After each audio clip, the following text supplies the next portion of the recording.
मनोज कोटक जी। धन्यवाद सभापति महोदय।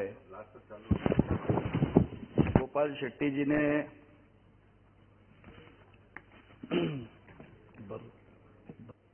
जो representation of people amendment bill प्रस्तुत किया, उस पर मैं अपने विचारों को रखता हूं।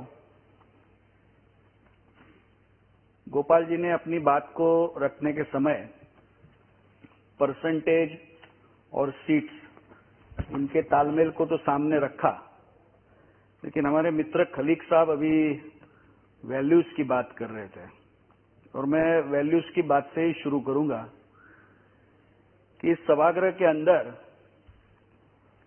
अटल जी की सरकार जब नहीं रही और उसके बाद में स्वर्गीय प्रमोद महाजन जी ने इस सभागृह के पटल पर एक बात को रखा था कि हमारी लोकशाही किस तरह से चलती है कि सबसे बड़ा दल भारतीय जनता पार्टी था उस वक्त पे और वो विपक्ष में था। दूसरे नंबर का दल कांग्रेस था, जो सरकार में तो था लेकिन सरकार के बाहर था। तीसरे नंबर का दल लेफ्ट पार्टीज थे, जो सरकार के अंदर थे और सरकार के भागीदार भी थे। और सिंगल पर्सन उस वक्त पे सदस्य थे, वो सरकार के अंदर थे और सरकार के मंत्री थे। ये चाइना में डेलीगेशन गया था और चाइनीज डेलीगेशन के सामने अपनी बात को रखते हुए इस सभागृह में आदरणीय महाजन जी ने उस बात को बताया था। और आप जिस वैल्यू की बात करते हैं तो देश चंद्रशेखर जी की सरकार को भी नहीं भूला, चौधरी चरण सिंह जी की सरकार को भी नहीं भूला, कांग्रेस की भूमिका उस वक्त पे क्या थी उस बात को भी आज तक नहीं भूला।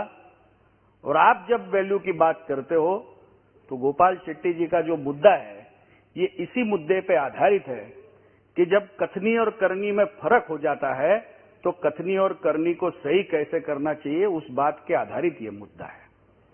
और पीपल रिप्रेजेंटेशन एक्ट में जवाबदेही भी होनी चाहिए। जब हम वैल्यूज की बात करते हैं तो जवाबदेही को भी सामने रखने के समय पे, अपनी बात को रखने के समय पे आदरणीय शेट्टी जी ने अपनी बात को उस तरह से रखा कि चुन के आने के बाद अभी अभी महाराष्ट्र में खेल देखा आपने खलीक जी, आप ही की पार्टी थी जो एनसीपी और कांग्रेस, शिवसेना और बीजेपी गठबंधन बना के सामने सामने लड़े। जैसे ही विधानसभा का चुनाव खत्म हुआ, मौका परस्त कांग्रेस पार्टी ने शिवसेना के साथ सरकार बना ली। उदाहरण काफी लंबा नहीं है, ताजा ही है। और मैं ताजी बात को ही आपके सामने रखता हूं कि जब इस सर्वोच्च सभागृह के अंदर हम मोरल वैल्यूज की बात करते हैं तो कांग्रेस को तो मोरल वैल्यूज की बात करने का कोई नैतिक अधिकार आज के तारीख में नहीं है। हम जब हमारी बात को रखते हैं तो बात के अंदर पीपल्स रिप्रेजेंटेशन एक्ट में क्या बदलाव होना चाहिए। गोपाल जी ने अपने बिल में क्या कहा कि परसेंटेज ऑफ वोट्स के आधार पर अगर 16% वोट के आधार पर डिपॉजिट जब्त हो जाती है, उतने वोट नहीं पड़ते किसी उम्मीदवार को, तो 6% वाली पार्टी राष्ट्रीय पार्टी कैसे बनती है, ये मुद्दा गोपाल जी ने अपने बिल के अंदर कहा है। मैं मेहताब जी को भी सुन रहा था, मेहताब जी ने काफी अच्छा एनलाइटमेंट दिया कि मार्गदर्शन किया इस सभागृह को। लेकिन मेहताब जी व्यवस्था के ऊपर उठकर, आजादी के समय से जो व्यवस्थाएं बनी है इसके ऊपर उठकर हम कभी तो भी सोचेंगे कि नहीं, ये आज का मुद्दा है। कोई नेशनलाइज पार्टी कम करने का मुद्दा इसमें नहीं है, लेकिन लोगों के प्रति जवाबदेही बढ़े, राजकीय पक्षों की जवाबदेही बढ़े, ये मुद्दा इस बिल के अंदर लाया गया है। और फ्रीबीज की बात गोपाल भाई ने अपने बिल को रखने के समय पे कही। मैं याद दिलाना चाहता हूं, खलीक साहब 8वीं की पार्टी थी, महाराष्ट्र में चुनाव लड़ी। सभापति महोदय, ये इंटरेस्टिंग किस्सा है। महाराष्ट्र के विधानसभा का चुनाव कांग्रेस पार्टी एक एजेंडा के आधार पर लड़ी। उस एजेंडा में कहा गया था कि झुग्गी बस्ती में बसने वाले लोगों को इतने साल तक के झुग्गी बस्तियों को हम रेगुलराइज करेंगे, साल 2000 तक के झुग्गी बस्तियों को रेगुलराइज करेंगे। सरकार चुन के आने के बाद कांग्रेस पार्टी ने लोगों के सामने कहा that was a printing mistake, हमारी प्रिंटिंग मिस्टेक हो गई लिखने में, साल लिखने में। इस तरह की बातें तो महाराष्ट्र के अंदर हमने देखी है। कांग्रेस पार्टी का चरित्र हमने देखा है कि ये लिखते हैं एक और चुनाव में चुन के आने के बाद उन्हीं झुग्गी बस्ती वाले लोगों को बोलते हैं कि हमारी प्रिंटिंग मिस्टेक हो चुकी है, हम वादा भूल गए, आप भी भूल जाओ।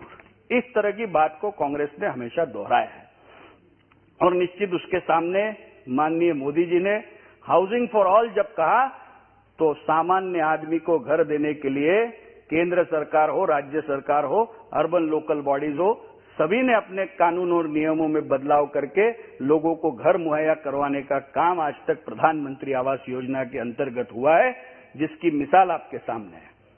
जब हम बात करते हैं फ्री बिजली देने की बात किसी पार्टी ने की, फ्री पानी देने की बात किसी पार्टी ने की, लेकिन चुन के आने के बाद अगर उस पार्टी उस बात को पूरा नहीं करती तो उसके रिकग्नाइजेशन पे क्या, ये भी सवाल हमने करना चाहिए। और इन सभी बातों को ध्यान में रखते हुए इस पीपल रिप्रेजेंटेशन एक्ट की जब हम बात करते हैं, अध्यक्ष सभापति महोदय, मेरा एक छोटा प्रश्न है। जब हम चुनाव रिफॉर्म्स की बात करते हैं, मेहताब जी आप भी ध्यान दीजिए कि हम जब चुनाव के सामने जाते हैं, कंपलसरी वोटिंग 100% वोटिंग का बिल प्राइवेट मेंबर पे पिछली बार लगा, लेकिन आज की हमारी चुनाव व्यवस्था क्या है? आज की हमारी चुनाव व्यवस्था है सवेरे 7 बजे से लेकर शाम को 6 बजे तक, यानी 11 घंटे की वोटिंग व्यवस्था है। अगर 11 घंटे की वोटिंग व्यवस्था में हम ये सोचते हैं कि 1000 लोगों का जो बूथ होता है उसमें सारी वोटें पड़ जाएगी, तो ये असंभव है। असंभव इसलिए है कि एक मतदाता को बूथ के अंदर जाकर बाहर आते हुए कम से कम 1 मिनट का समय तो लगता ही लगता है। हमारी व्यवस्था 660 मिनट की है। हम 660 मिनट में 660 वोट अगर डाल सकते हैं तो 1000 लोगों को जिस दिन कंपलसरी वोटिंग करेंगे तो या तो हमको 14 घंटे की या 15 घंटे की वहां पे मतदान यंत्रणा, मतदान व्यवस्था करनी चाहिए। क्या हम इसके बारे में कभी सोचेंगे? क्या हम इस व्यवस्था को स्ट्रेंथनिंग करने के लिए सोचेंगे? गोपाल जी ने तो बात कही टैक्स पेयर मतदाताओं की। मैं ये समझता हूं कि नागरिक का अधिकार है, वो 5 साल में अपने अधिकार का प्रयोग 3 बार करता है, लोकसभा के चुनाव में, राज्य की विधानसभा के चुनाव में, और वो अर्बन लोकल बॉडीज होती है या ग्राम पंचायत और बाकी चुनाव में करता है। लेकिन ये तीनों बार चुनाव के अपने मताधिकार का प्रयोग करते हुए विश्व की सबसे बड़ी लोकशाही लोकतंत्र भारत देश के अंदर उस मतदाता को फैसिलिटी क्या मिलती है? जब वो लाइन में खड़े रहता है तो धूप से, पसीने से लथपथ होकर वो इस आस में मतदान करने जाता है कि मैं जिसको मतदान करता हूं वो मेरे देश का भाग्य विधाता बनेगा, वो मेरे प्रदेश का भाग्य विधाता बनेगा। और जो बात खलीक जी आपने कही कि विश्व गुरु के पद पर भारत कब जाएगा, तो आज भी माननीय मोदी जी के प्रयासों से भारत के नागरिक को विश्व में एक अपनी पहचान मिली है। आज अपनी पहचान को भारत खोज रहा था और भारत को एक पहचान मिली है विश्व में। भारत भर का आपने आंकड़े सुनाए कि इतने लोगों ने नागरिकता छोड़ी, इतने लोगों ने नागरिकता छोड़ी।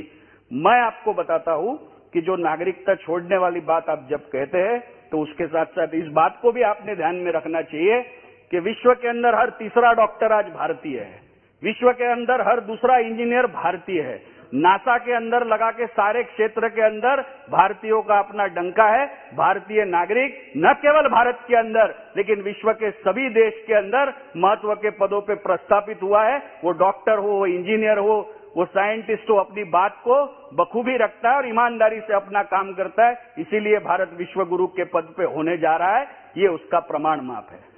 आप नागरिकता के आंकड़े गिना रहे थे, मैंने नागरिकता क्यों कम हुई उसका आपको उत्तर दिया है कि जो भारतीय, मूलतः भारतीय नॉन रेसिडेंट इंडियन बनकर अलग अलग देशों में अपनी सेवा दे रहा है, उसका योगदान भी भारत देश ने सराहा है, माननीय मोदी जी ने सराहा है। और उसके कारण ही विश्व के अंदर हमारे 130 करोड़ भारतीयों का गर्व से सर ऊंचा होता है जब हमारा भारतीय भाई किसी कंपनी का सीईओ बनता है, हमारा भारतीय भाई नासा के अंदर बड़े वैज्ञानिक के पोस्ट पे जाता है, अमेरिका के अंदर वाइस प्रेसिडेंट के पोस्ट तक भारतीय मूल का नागरिक जा सकता है, और इंग्लैंड के अंदर भारतीय मूल का नागरिक प्रधानमंत्री बनता है। इसका हमें गर्व होना चाहिए कि हमारे भारतीय मूल की पहचान बढ़ रही है, हम विश्व गुरु के पद पे जाकर प्रस्थापित हो रहे हैं। इन्हीं शब्दों के बाद मैं अपनी वाणी को विराम देता हूं।